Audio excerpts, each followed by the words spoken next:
Hey everyone, it's Franco with a few things you might not know about Sir Paul McCartney. When the Beatles were falling apart in late 1969, it never occurred to Paul that he could be a solo artist. He thought he was through as a singer, songwriter, and musician.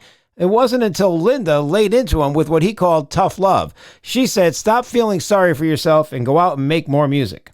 Paul became a vegetarian in 1975 along with his wife Linda. One day at their farmhouse, they decided to go meat-free when they were eating lamb chops, and Lamb walked by the window playing. And that was it.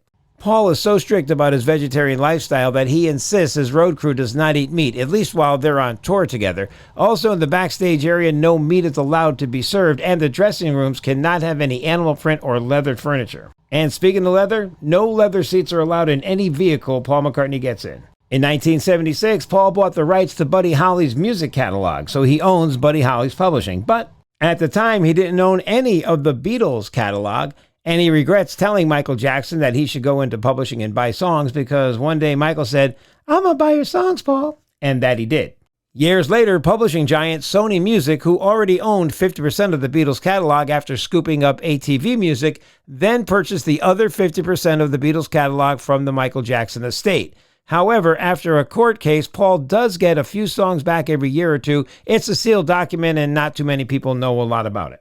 On September 11, 2001, Paul was in New York on a plane about to take off when he witnessed the attack on the World Trade Center. Paul stayed in New York and organized a concert which took place a month later to benefit the victims' families. McCartney wrote and recorded the song Freedom in response to the 9/11 attacks. Paul married Heather Mills, a former swimsuit model and disabled activist. Heather unfortunately lost her leg from the knee down and was amputated after being hit by a police motorcycle. They divorced in 2006. Until then, Paul was the only Beatle who never divorced. Paul McCartney's the richest rock star with a net worth of $1.2 billion, making him the only rock star on the billionaire list. And just one more thing. To everyone still hanging on to Paul is dead, get a life. Sir Paul McCartney is 82 and still rocking.